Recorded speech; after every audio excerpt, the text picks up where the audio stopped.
गेल्या 3 महिन्यातच जे राज्य 24,000 कोटीचं कर्ज घेत आहे राज्य चालवायला, त्या राज्याची अवस्था ही मी म्हणेन नेपाळ सारखीच झालेली आहे. बेरोजगारी आहे, विकासाची कामं ठप्प आहेत. फक्त मुख्यमंत्र्यांच्या जवळच्या लोकांकडून एसआरईची कामं सुरू आहेत, त्यांना ती कामं मिळत आहेत. एफएसआय विकला जातोय, त्यातून पैसे मिळत आहेत. कबुतरांना दाणे टाकण्याचं काम सुरू आहे नागरी वस्त्यांमध्ये.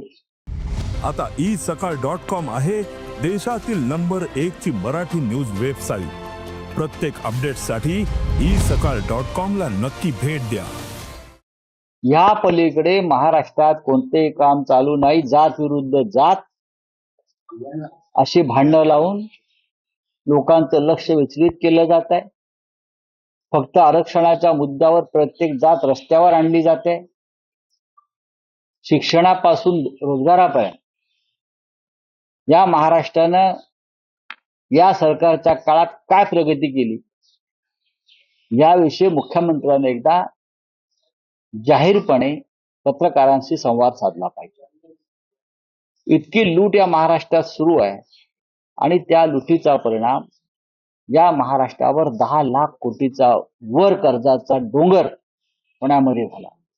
राज्याची आर्थिक दुरावस्था कधी झाली नव्हती. आर्थिक शिस्त लावणारे अजित पवार याच्यावरती काही भाष्य करणार आहेत का? त्यांना आर्थिक शिस्तीची फार काळजी असते, पण स्वतःच्या लोकांना महाराष्ट्र लुटू द्यायचा हे धोरण आहे. मग देवेंद्र फडणवीस यांचा असेल मुख्यमंत्री म्हणून, अर्थमंत्री म्हणून अजित पवार असते, आणि दुसरे ते एक डाकू मानसिंग बसलेलेच आहेत अमित शहाच्या कृपेने. ही तर डाकू मानसिंगची टोळी आहे. चंबळ खोऱ्यातूनच बहुतेक आले आहेत ते इथे महाराष्ट्र लुटायला. काय होणार या महाराष्ट्राचं? या महाराष्ट्राच्या पुढल्या पिढीचं 9 लाख कोटीचं कर्ज कोणी केलं? का झालं? कोणत्या योजनांमुळे झालं? चारी बाजूने महाराष्ट्र ओरबडला जातो. जो पैसा राज्याच्या तिजोरीत यायला हवा तो पैसा कोणाच्या तरी खिशात जातोय. 3-3 हजार कोटीचे टेंडर्स अबो करून हा पैसा लुटला जातोय. समृद्धी महामार्ग, शक्तीपीठ महामार्ग, अशा अनेक जे योजनांची 2 लाख कोटीची कामं मुंबई महानगरपालिकेच्या माध्यमातून जी देण्यात आली त्याचा कुठे आता पत्ताच नाही. कागदावर आहेत. ठेकेदाराकडून कमिशन घेतलं 25%. ती लूट आहे. एसआरए मध्ये जाऊन बघा. मुंबईच्या एसआरए मध्ये महेंद्र कल्याणकर नावाचे जे अधिकारी बसले त्यांच्याविषयी रोज एवढी माहिती येते. काय करतात राज्याचे मुख्यमंत्री? एसआरए प्रकल्प कोणत्या पद्धतीनं गरिबांच्या हक्कांवर गदा आणून हा पैसा कुठे जातोय? कोणत्या राजकीय पक्षाकडे जातोय? कोणत्या नेत्याच्या किंवा त्या नेत्याच्या गटाकडे जातोय? याबाबत महाराष्ट्राला आता चिंता लागून राहिली. आम्ही नेपाळचा संदर्भ दिला की यांना मिरच्या म्हणतात. मग ते आम्हाला माओवादी ठरवतात, नक्षलवादी ठरवतात. पण नेपाळ असाच लुटला राज्य करतात. नेपाळ अशा प्रकारेच लुटला आणि त्यातून जो उद्रेक झाला तो अत्यंत धक्कादायक होतो. त्याचं समर्थन मी करत नाही, पण लोकांच्या संयमाचा बांध इथे तुटतोय. 10 लाख कोटीचं कर्ज या राज्यावर, आणि या राज्याला तुम्ही प्रगतीपथावरचं राज्य म्हणता. अनेक योजना फक्त राजकीय फायद्यासाठी आणल्या. अनेक योजना. शेतकऱ्यांची कर्जमाफी आम्ही करा म्हणतोय, ती करत नाहीयेत तुम्ही. करा ना मग. मग अधिक कर्ज घ्या आणि शेतकऱ्यांची कर्जमाफी करा. 10 लाख कोटी कर्ज आहे तर 11 लाख कोटी करा, पण शेतकऱ्यांना तरी तुम्ही आत्महत्या थांबवा. या राज्यामध्ये शेतकऱ्यांच्या आत्महत्या किती झाल्या आहेत? एकट्या नाशिक जिल्ह्यामध्ये 2,000च्या वर आत्महत्या होत आहेत. मग हे कर्ज जे आहे 10 लाख कोटीचं कोणाच्या खिशात गेलं?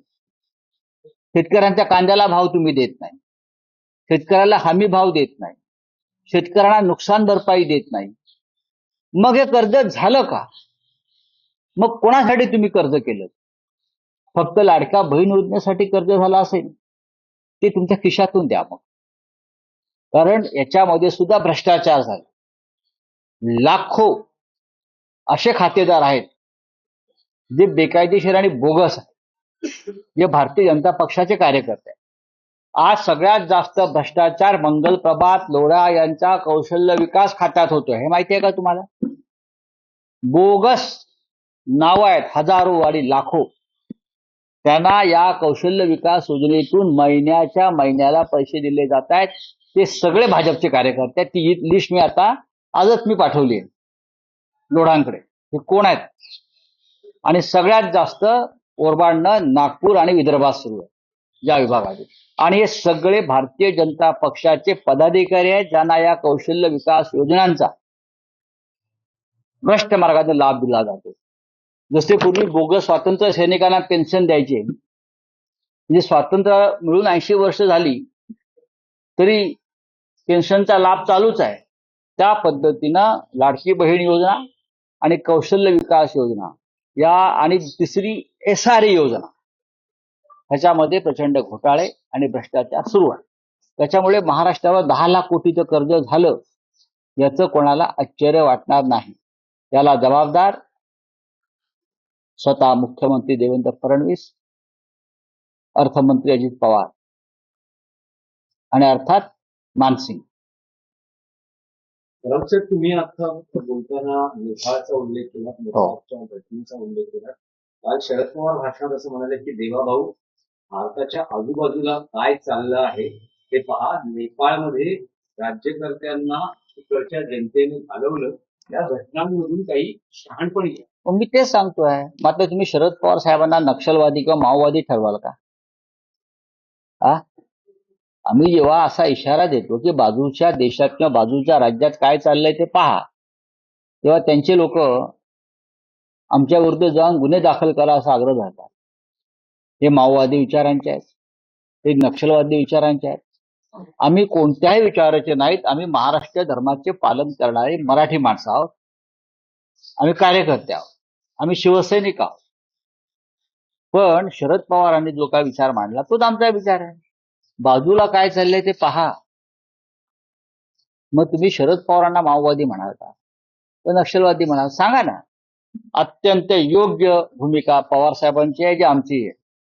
महाराष्ट्र जर लुटला जात असेल अशा प्रकारे आणि शेतकऱ्यांची कष्टकऱ्यांची लूट होणार असेल, सरकारी तिजोरी लुटायलाही शिल्लक नाही, हे माहिती आहे का? कर्ज काढलं जातं तेही लुटलं जातं. हे राज्य प्रगती पथावर, हे राज्य प्रोग्रेसिव्ह, या राज्यामध्ये गुंतवणूक येते म्हणजे काय येते? कुठे आहे गुंतवणूक? उद्या नरेंद्र मोदींचा 75वा वाढदिवस हे साजरा करतायत कर्जाच्या पैशातून. सरकार साजरा करत अनेक योजनांच्या माध्यमातून. काय गरज काय? नरेंद्र मोदी हे ते खूप साधेग्रस्त आहेत. मग देशभरामध्ये महाराष्ट्राच्या कानाकोपऱ्यामध्ये तुम्हाला हे करण्याची गरज नाही. जनता साजरा करेल ना. जनतेला हवा असेल तर पंडित नेहरूचा वाढदिवस जनता साजरी करायची, अजूनही करते. महात्मा गांधींचा वाढदिवस जनता साजरी करते. बाळासाहेब ठाकरेंचा वाढदिवस जनता साजरी करते. अटल बिहारी वाजपेयींचा वाढदिवस जनता साजरी करते आणि करत होतं. मग नरेंद्र मोदींचा हा वाढदिवस सरकारने का साजरा करावा सरकारी पैशानं? मोदींनी थांबवलं पाहिजे ही जनतेचा. महाराष्ट्र कर्जबाजारी असताना हे करू नये. कर्जबाजारी असताना मोदींच्या वाढदिवसाचा केक कापणं हा आर्थिक अपराध आहे, आर्थिक गुन्हा आहे. जर मोदींच्या वाढदिवसाचा उल्लेख केला तर मोदी 75चे होता आहे. गेल्या काही दिवसांमध्ये संघाने 75 निवृत्ती अशी इशाऱ्यांमध्ये काही आपली भूमिका मांडली. तुम्हाला काय वाटतं 75 पूर्ण होताना मोदी काय घोषणा करू शकतात? मोदी देश वाट पाहतो. बघा, मोदींच्या अस्तित्वाची दखल देश घेत नाहीये सध्या.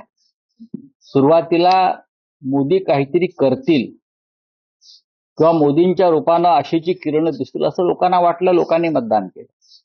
नंतर होड चोरी करून 2 निवडणुका जिंकले, भ्रष्ट मार्गाने जिंकले. त्याच्यामुळे मोदी हे काय लोकांच्या मतावर निवडून झालेले पंतप्रधान नाहीये. मोदी हे लोकनेते नाही. मोदी हे भारतीय जनता पक्षाच्या IT सेलनं फुगवलेला फुगा आहे. अनेक त्यांचे नेते भाजपचे. त्याच्यामुळे मोदींनी कोणती घोषणा केली, मोदींनी घोषणा केली पाकिस्तान ताब्यात घेतली का? मोदी चीनला लाख दाखवणार होते, दाखवले का? ट्रम्प दम देतोय तरी मोदी बोलत नाही. ट्रम्प रोज दम देतोय. असा पंतप्रधान या देशाला लाभला. हे देशाचं दुर्भाग्य, एवढंच मी सांगेन. 26 महिलांचं सिंदूर पुसलं गेलं आणि नरेंद्र मोदी पाकिस्तान बरोबर क्रिकेट खेळायला लावतात आमच्या क्रिकेटपटूंना. अशा पंतप्रधानाविषयी आम्हाला आस्था का असावी आणि कोणालाही असू नये. भारतीय जनता पक्षाचा हा एक व्यापारी डाव आणि व्यापारी खेळ आहे आणि त्या खेळातले सीईओ हे नरेंद्र मोदी आहे. आजही वृत्तपत्र सामनामध्ये भारत पाक सामन्यावर सविस्तर परखड भूमिका मांडण्यात आलेली आहे.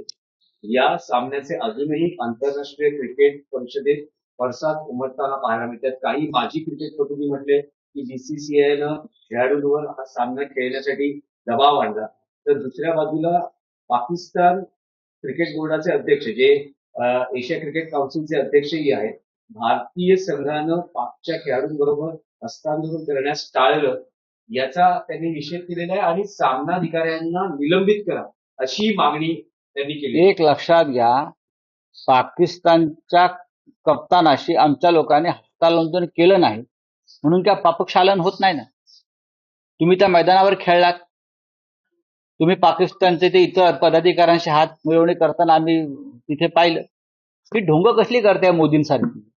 ही ढोंग मोदींना शोभतात हो. पण भारतीय क्रिकेटपटूंनी तो कोण, तो सूर्यकुमार यादव की कोणी कॅप्टन आहे, तुम्ही म्हणताना खेळ आहे, खेळासारखं तुम्ही काय खेळला नाही? तुमच्यावर कोणता दबाव होता? एकतर तुम्हाला खेळायचं नव्हतं, तुम्ही मैदानातून बाहेर पडायला पाहिजे. हा तर तुमचे त्या सामन्याचे पैसे गेले असते. भारतीय संघाच्या नोकरदार, मी तुला नोकरदार संघ म्हणतो, जय शहांचा नोकरदार जो संघ आहे त्यांच्यामध्ये राष्ट्रभक्तीची थोडी जरी ठिणगी असती तर ते मैदानात गेले नसते. हात नाही मिळवला, मी पाहिलं नाही, बरं का, ही फुटकळ अशी उदाहरणं देऊ नका, कारण देऊ नका. तुम्ही शेण खाल्लेलं आहे आणि तुमच्या तोंडाला शेणाचा वास येतो. चले, थँक्यू. ओके.